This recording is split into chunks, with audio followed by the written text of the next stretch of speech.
Hi foxes, badgers and otters, Mrs. Martin here with our class story. Hopefully you remember that we are reading one of the worst witch tales, and if you're enjoying it, there are lots of them that you can read as well. When we are back at school, I've got quite a few of them in my personal collection in my classroom, so you can always borrow one of those as well if you would like to find out some more about Mildred and the tales that she goes on.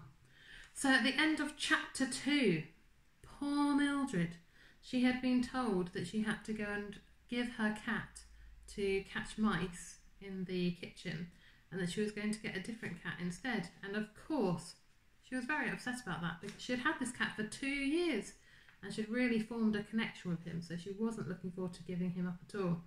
Let's find out what happens in chapter 3. The kitchen was in the basement of the school. It was reached by several long, dark corridors and narrow staircases. It took about half an hour to get there from the dining hall, which explained why the food was always stone cold. "Don't be scared, Tabby," Mildred sobbed into the little cat's rumpled fur. "I'll work out a plan to get you back with me again. I'll sneak down and give you extra training sessions so you'll get better at flying. And perhaps I could make you a little black coat to hide the stripes. I don't know why they're being so funny about that now, after all this time. They gave you to me in the first place. It's not fair." There was great activity in the kitchen, which, because of its gigantic range, was mercifully warm. So a range is like a big cooker. Over the range bubbled huge cauldrons of the atrocious porridge to be served for the girls' breakfast after assembly. Mildred stood unnoticed in the doorway, watching the 4 undercooks charging about.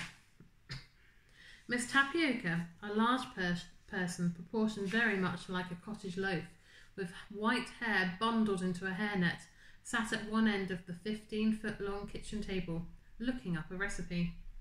"Ah, Mildred Hubble," she said, glancing up and seeing the bedraggled Mildred lurking in the shadows.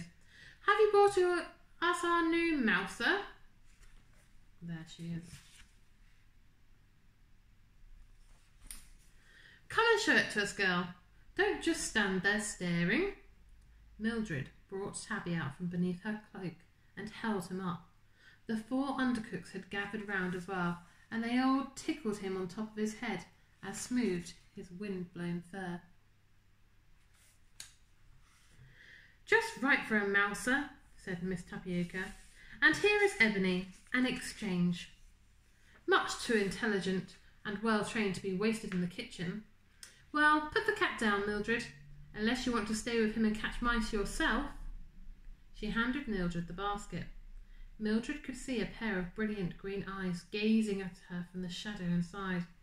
Tabby, nicely warmed up by the hot kitchen, had retreated to his favourite position round Mildred's neck. There was nothing else to be done except to take the basket and go. "May I come and visit him?" asked Mildred, her voice quivering as she uncurled Tabby from her neck and placed him in Miss Tapioca's arms. "I don't think that would be very sensible, Mildred," said Miss Tapioca, holding Tabby in a very tight grip as the little cat was grimly trying to get back onto Mildred's shoulders. "You'll be much too busy chasing mice to have any spare time for visitors. Off you go and take care of Ebony. Now that really is a cat to be proud of. You'll forget this little scruff in 5 minutes once you've been flying with a cat like Ebony. Listen, there's the bell for assembly. You'd better hurry." There she is, clinging on to Tabby, who of course doesn't want Mildred to leave. Mildred left the kitchen without looking back. She could hear Tabby yowling desperately as he tried to follow her. She dived up the stairs 2 at a time, ran to her room, dumped her suitcase, broomstick and the cat basket, and sprinted the last few corridors to join Maud and Enid marching into the great hall. "Hello, Mill," said Enid. "What's wrong?" "What's the matter, Mildred?" asked Maud. "You look as if something ghastly's happened." "It has," said Mildred, bursting into tears as quickly as possible, bearing in mind the fact they were on their way into assembly. "I'll tell you about it later." After assembly, during which Miss Cackle announced that lunch break would be in the Great Hall instead of the yard because the snow was already several feet thick.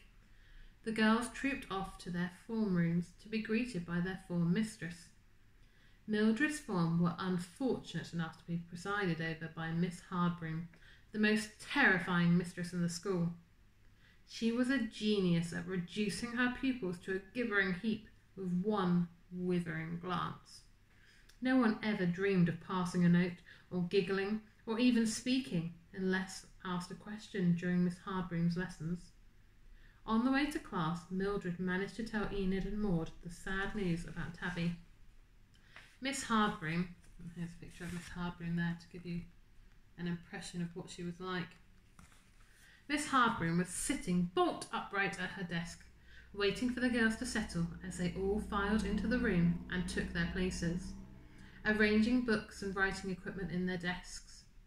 The room was only fractionally warmer than outside, and the girls discreetly rubbed their feet and blew on their hands in a futile attempt to warm themselves up. If it's a futile attempt, that means it's not going very well.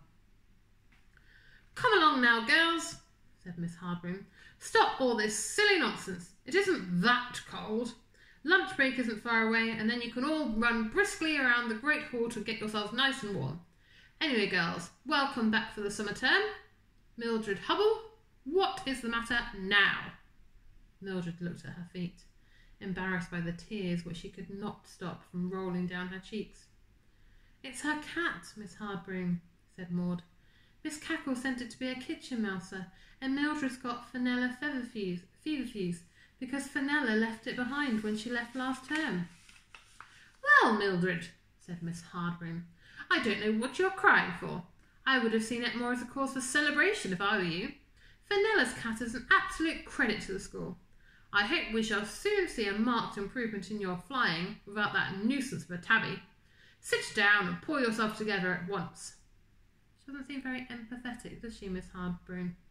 Not being very kind to Mildred when she's really upset. "I have an announcement to make, girls," she continued, "which should probably cheer Mildred up considerably. Mr. Rowan Webb, the magician Mildred rescued from the school pond last term, has written and asked if Mildred and her form would like to spend a week at his home by the sea during the summer term, by way of a thank you to Mildred." Oh, what a prize! There were gasps of delight from the girls, who all turned to Mildred with joyous comments. "It seems that we all have you to thank for this little treat," said Miss Hardbroom, making it sound as if Mildred had done something wrong. Mildred didn't know whether to smile or look solemn. "Goodness me, girl," said Miss Hardbroom, noting Mildred's anxious face. "Surely the thought of a week at the seaside is a cheering thought." "Oh, yes, Miss Hardbroom," sniffed Mildred. "It's cheered me up very much.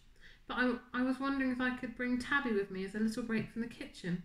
I wondered if it would—" Her voice trailed away as she saw Miss Hardbroom's eyebrow arch into a slant like a poised spear. There was no point in continuing. Mildred stared down at her feet and tried to look suitably pleased about the holiday, which was difficult when she was trying not to cry. Maud sneaked a hand under Mildred's desk and squeezed her friend's arm. They both knew that a holiday would be no fun at all with Tabby left behind in the kitchen, wondering why Mildred didn't come to collect him. And there you can see Tabby, who looks quite anxious to be left alone in that kitchen, doesn't he? We'll have to wait until next time to find out what happens in chapter